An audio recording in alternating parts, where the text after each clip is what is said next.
आप सभी साथियों को मेरा नमस्कार। साथियों, आइए देखते हैं शिक्षा विभाग में रोजगार से संबंधित कुछ महत्वपूर्ण अपडेट। तो पहली अपडेट है कि 12,460 शिक्षक भर्ती में स्कूल आवंटन का रास्ता साफ, वहीं बच्चों को चिन्हित करने निकलेंगे शिक्षक। जी हाँ साथियों, अब जो है बेसिक विद्यालयों में जो है नामांकन बढ़ाने के जो है स्टार्ट हो जाएगा। वहीं तबादला लेने वाले शिक्षक समान वेतन और प्रोन्नति के हकदार हैं। जी हाँ, तबादला के लिए एक कोर्ट में याचिका लगाई गई थी जिसको रद्द कर दिया गया और कहा गया है कि समान वेतन और प्रोन्नति के हकदार नहीं है अगर तबादला कराया है तो।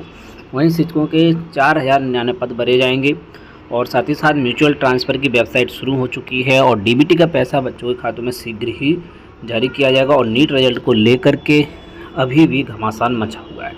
तो चलिए साथियों, देखते हैं सभी खबरें विस्तार से।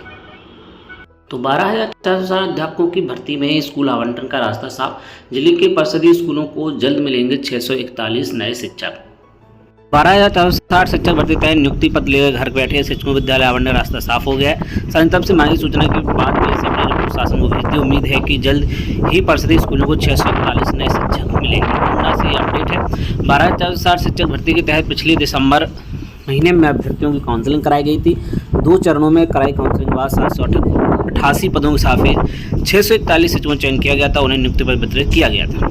लेकिन स्कूल आवंटन के पहले इस भर्ती प्रक्रिया पर एक बार फिर से ग्रहण लग गया। कोर्ट ने स्कूल आवंटन रोक लगा दी। तब से चयनित शिक्षक नियुक्ति पत्र लेकर स्कूल आवंटन इंतजार कर रहे थे। अब सरकार ने इस भर्ती प्रक्रिया पूरा करने का निर्देश दिया है। बेस जज सचिव सुरेंद्र तिवारी ने भी ऐसे चयनित शिक्षकों की रिपोर्ट मांगी थी। शासन के निर्देश पर रिपोर्ट भेज दी गई है। इस कार्रवाई के बाद अब नियुक्ति किए गए शिक्षकों स्कूल आवंटन का रास्ता साफ हो गया है।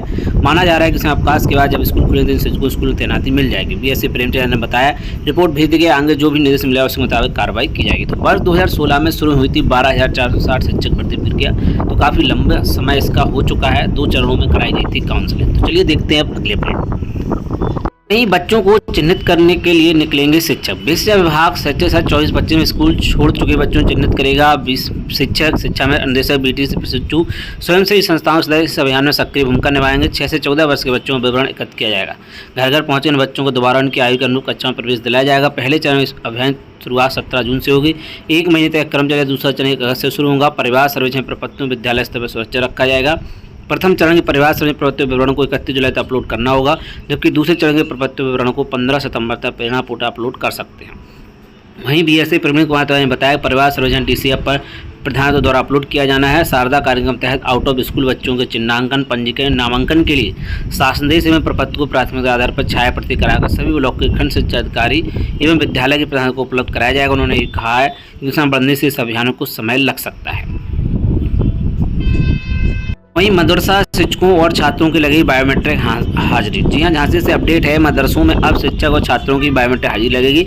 इसी लेकर उत्तर प्रदेश मदरसा बोर्ड के रजिस्ट्री डॉक्टर प्रियंका अवस्थी ने आदेश जारी किए हैं। इसके बाद मदरसा हाजिरी लगने की व्यवस्था की जाने लगी है। उत्तर प्रदेश में मदरसा शिक्षा परिषद ने मान्यता प्राप्त मदरसों की संख्या 16,460 है। इन मदरसों में तहतानिया कक्षा 1 से 5, फोकनिया कक्षा 5 से 8 तक के 13 लाख विद्यार्थी शिक्षा प्राप्त कर रहे हैं। वहीं इनमें साल 560 अनुदानित मदरसों में 1,92,313 विद्यार्थी शिक्षा हासिल कर रहे हैं।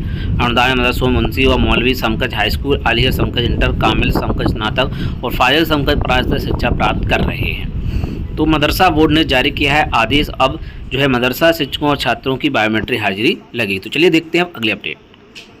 वहीं प्राथमिक विद्यालयों के 8 लाख बच्चों के नहीं बन सके आधार कार्ड। आधार कार्ड होने पर ही दी जाएगी धनराशि। ड्रेस आदि के लिए मिलेंगे 1200 रुपये।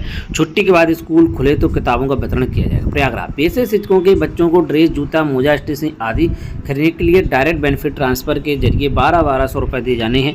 अगले सप्ताह बच्चों के खाते में से भेजा सकता है, लेकिन अब तक सभी बच्चों के खाते आधार से लिंक नहीं हुए हैं। वहीं प्रदेश भर के 8,86,010 बच्चों के आधार कार्ड ही नहीं बने। जल्द से जल्द आधार कार्ड बनवाने के लिए बिहार से केंद्र मशीनें लगवाई गई हैं। शिक्षा के अधिकार अधिनियम के अंतर्गत 8वीं तक के बच्चों को मुफ्त में शिक्षा देनी है। सभी बच्चों को किताबें प्रदेश सरकार की ओर से मुहैया कराई जा रही हैं। इस बार कक्षा 1 और 2 का पाठ्यक्रम बदला है, तो अब तक किताबें नहीं है। आसार है कि छुट्टी के बाद स्कूल खुलेंगे तो किताब वितरण किया जाएगा। इसके अलावा ड्रेस, जूता, मोजा, स्टेशनरी आदि खरीदने के लिए प्रत्येक बच्चे को 1200 रुपये उनके खाते में भेजे जाएंगे। पहले शिक्षकों के जरिए दी जाती थी, जिसमें भ्रष्टाचार के आरोप लगे थे। इसलिए अब यह व्यवस्था बंद कर दी गई। बच्चों उनके अभिभावकों के खाते में धनराशि भेजने के लिए आधार कार्ड अनिवार्य है। प्रदेश सरकार प्रदेश भर में कितने बच्चे पंजीकृत हैं, इनमें से 86,889 बच्चों के आधार वेरीफाई नहीं हो पाए। इसके अलावा 8,86,000 10 बच्चों के आधार कार्ड ही नहीं बने। अब तक किसी भी जिले में सभी बच्चों के आधार कार्ड नहीं बन पाए हैं। प्रयागराज में इतने बच्चे पंजीकृत और इतने बच्चों के आधार कार्ड नहीं बने। बीएसए प्रेमी कुमार तिवारी ने बताया, पंजीकृत बच्चों का आधार कार्ड बनवाने का तेजी से चल रहा है कार्य। वीआरसी केंद्र में मशीन लगाई गई है। आधार कार्ड बनाने के बाद उसे खाते में लिंक किया जाएगा और फिर डीबीटी जरिए धनराशि भेजी जाएगी। तो काफ़ी समस्या है, गार्जियन भी आधार कार्ड बनवाने के लिए जो है प्रयास नहीं करते हैं। शिक्षकों द्वारा पूरा प्रयास किया जाता है, लेकिन गार्जियन जो है आधार कार्ड बनवाने के लिए बीआरसी नहीं जाते हैं। और आधार कार्ड में मेन समस्या आती है जन्म तिथि को लेकर के, और जन्म प्रमाण पत्र बनवाना काफ़ी मुश्किल का कार्य है। इसके लिए कोई व्यवस्था सरल नहीं बनाई गई है, जिस वजह से जो है गार्जियन इस कार्य में नहीं पढ़ना चाहते। चलिए देखते हैं अब अगली अपडेट। सशक्त तबादला लेने वाले शिक्षक समान वेतन और प्रोन्नति के हकदार नहीं, हाईकोर्ट। 2 जजों की पीठ ने एकल पीठ का आदेश किया रद्द, नए सिरे से सुनवाई के लिए याचिका वापस। कोर्ट ने कहा, सशक्त तबादले के बाद समान वेतनमान और प्रोन्नति की मांग वादों से मुकरने जैसा। सशक्त तबादले पाने वाले प्राइमरी स्कूल के शिक्षकों को इलाहाबाद हाईकोर्ट की खंड में झटका दिया है। कोर्ट ने ऐसे शिक्षकों को समान प्रोन्नति और वेतन देने से इनकार कर दिया है। कोर्ट ने कहा है, मनचाहा तबादला पाने के बाद समकर अध्यापकों समान प्रोन्नति और वेतन मांगना अपने ही वादों से मुकरने समान है। ऐसे शिक्षक दोहरा लाभ नहीं ले सकते। यह टिप्पणी न्यायमूर्ति महेश चंद्र त्रिपाठी, न्यायमूर्ति अनीश कुमार गुप्ता की खंडपीठ ने 20 से अधिकारी प्रयागराज अन्य की अपील से ओर से दाखिल विशेष अपील को स्वीकार करते हुए बीएसए ने मनमर्जी तबादले पाने वाले प्राइमरी स्कूल के प्रधानाध्यापकों और जूनियर हाई स्कूल के सहायक अध्यापकों के पक्ष में पारित एकल पीठ के आदेश को चुनौती दी थी। कोर्ट ने एकल पीठ के आदेश को रद्द करते हुए याची शिक्षक मनोरमा आदि की याचिका नए सिरे से सुनवाई के लिए वापस भी थे। साथ ही कोर्ट ने बीएससी को 4 हफ्ते में जवाब दाखिल करने का मौका भी दिया है। गौरतलब है, अंतर जनपदीय तबादला नीति के अंतर्गत याची अध्यापकों ने मनचाही जिले में शर्त पर तबादला लिया था कि वे प्रोन्नति नहीं लेंगे और सहायक अध्यापकों को वरीयता क्रम में निचले पायदान पर ही कार्य करेंगे। बाद में शिक्षक अपनी बात से मुकर गए और समकक्ष अध्यापकों को समान वेतन में मांग करते हुए हाईकोर्ट में याचिका दाखिल की। तब दिया कि उन्हें समकक्ष अध्यापकों से कम वेतन दिया जा रहा है, पदोन्नति भी नहीं दी जा रही। एकल पीठ ने अभय कुमार पाठक के मामले स्थापित समान कार्य समान वेतन सिद्धांत आधार पर याचिका स्वीकार करते हुए याची शिक्षकों को प्रोन्नति और वेतनमान देने का आदेश दिया था। इस आदेश को चुनौती देने वाली विशेष अपील पर सुनवाई के दौरान बेस्ट परिषद के अधिवक्ता रमानंद पांडे ने दलील दी कि याची शिक्षकों को ऑनलाइन सशक्त तबादले के लिए आवेदन किया था। याची ने मनचाही जिले मऊ में शर्त पर तबादला कराया था कि वे पदोन्नति के सहायक अध्यापक पद पर ही कार्य करेंगे, लिहाजा अब अपने समकक्ष अध्ययन समान लाभ का मांग नहीं कर सकते। कोर्ट ने अपील स्वीकार करते हुए एकल पीठ का आदेश रद्द कर दिया। साथ ही एकल पीठ को मूल याचिका लौटाते हुए नए सिरे से निस्तारण करने का आदेश दिया है। कोर्ट ने बीएससी याचिका को 4 हफ्ते में जवाबी हल्फनामा प्रस्तुत करने का निर्देश दिया है। तो ये मामला आप समझ सकते हैं, एक जिले से दूसरे जिले में ट्रांसफर का है, और यहाँ पर जो है जो इसका नियम है उसके अकॉर्डिंग जो है अगर आप ट्रांसफ़र का लाभ लेते हैं तो आपकी वरिष्ठता छिन जाती है, और साथ ही साथ जो है आप जो है उस ज़िले के शिक्षकों से निचले पायदान पर पहुंच जाते हैं। तो इस प्रकार की जो है मामला था, इस शर्त पर लिया था तबादला। याचियों ने मनचाही जिले में मऊ शर्त पर तबादला लिया था कि पदोन्नति और सहायक अध्यापक पद पर ही काम करते रहेंगे। कोर्ट ने सशक्त तबादले के बाद समान वेतनमान प्रोन्नति की मांगों से मुकरने जैसा है।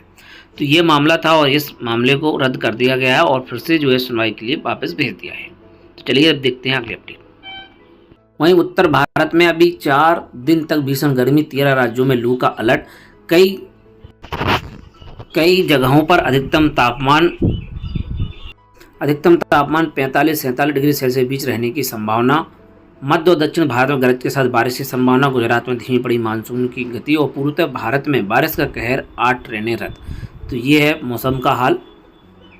वहीं नीट में ईओयू को मिले पेपर लीक के संकेत। नीट एग्जाम में शामिल 9 स्टूडेंट को ईओयू ने पूछताछ के लिए बुलाया। स्टूडेंट ने की फिर से एग्जाम कराने की मांग।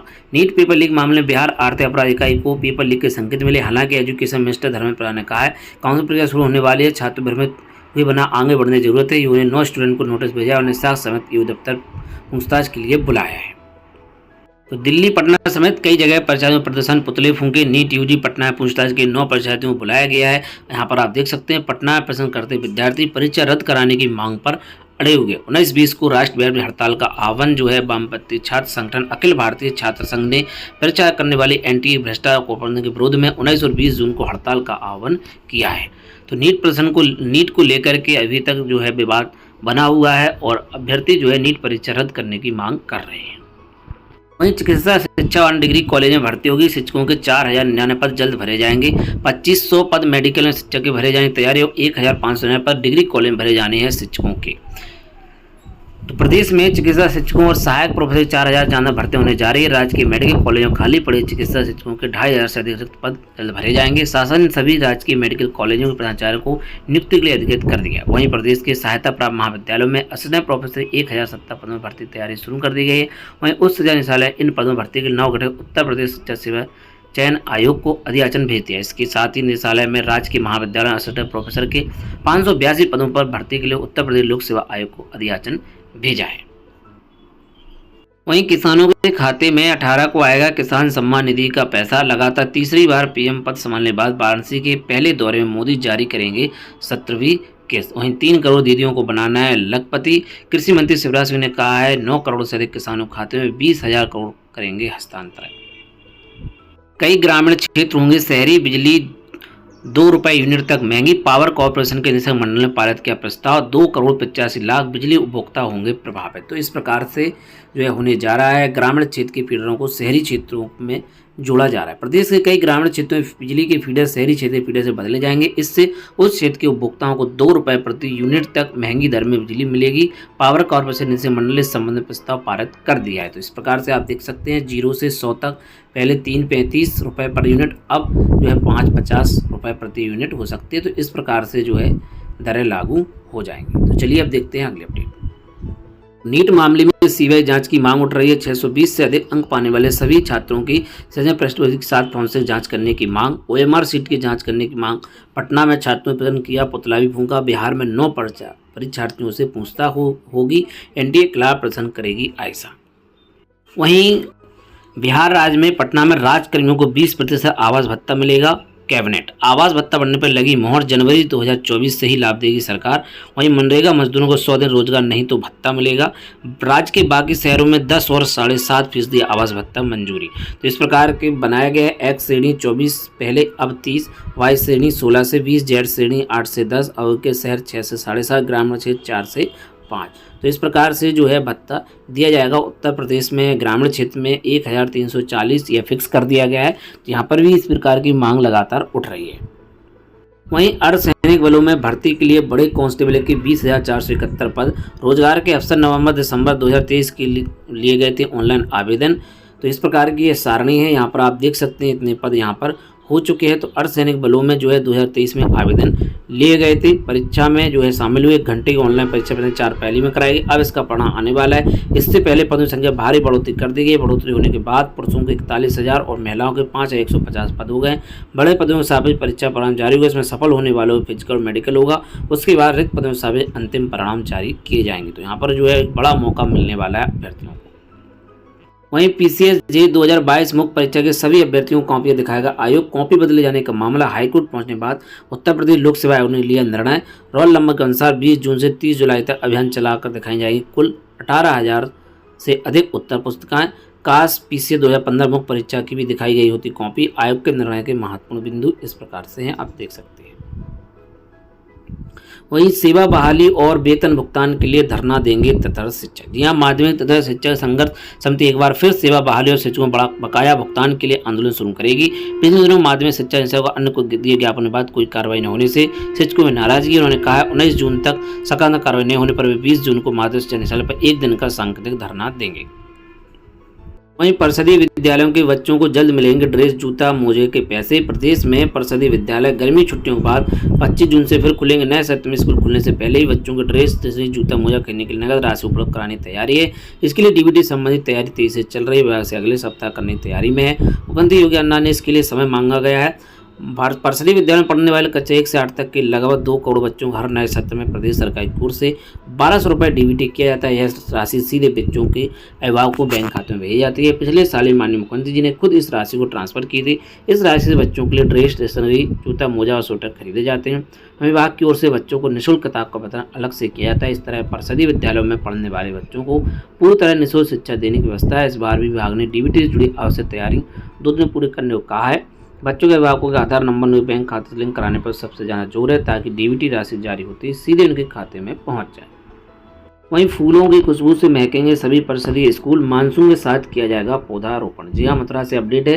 जिले के सभी परिषदीय स्कूल अब फूलों की खुशबू से महकेंगे। 1536 परिषदीय स्कूल में 17,000 छायादार पौधे लगाए जाएंगे। इसके अलावा स्कूल में गार्डन बनाकर सुगंधित पुष्पों वाले पौधे भी स्टाफ द्वारा रोपित किए जाएंगे, तो बदल जाएगी स्कूलों की सूरत। वहीं बदहाल कक्षाएं बनी स्मार्ट, आईसीटी लैब से सुसज्जित। नगर क्षेत्र के स्कूलों को निजी स्कूल से कदमताल कराने की तैयारी। कायाकल्प के सभी मानकों पर संतुलित किया जा रहे हैं विद्यालय। निजी स्कूलों से कदमताल करने विद्या विभाग पर से स्कूल संभाल रहा है। इसके तहत नगर क्षेत्र के 48 स्कूलों की सूरत बदल रही है। ग्रीष्म के बाद विद्यालय खुलने में ढेरों बदलाव होंगे। बच्चों को स्मार्ट क्लास, आईसीटी लैब, विज्ञान लैब सुविधा मिलेगी। बैठने के लिए फर्नीचर, पीने का साफ पानी, शौचालय, उत्कृष्ट सुविधा हो। विद्यार्थियों को स्तरीय शिक्षा दिलाने के लिए निपुण भारत मिशन के तहत योजनाबद्ध तरीके से गतिविधियां आधारित शिक्षा भी दी जाएगी। इस वर्ष में 2 बार होंगी 10वीं व 12वीं की बोर्ड परीक्षाएं। धर्मेंद्र प्रधान ने कहा है 25-26 से 2 बार बोर्ड परीक्षा कराने में सहमति। जेईई की तर्ज पर फरवरी-अप्रैल में बोर्ड परीक्षा करने की योजना।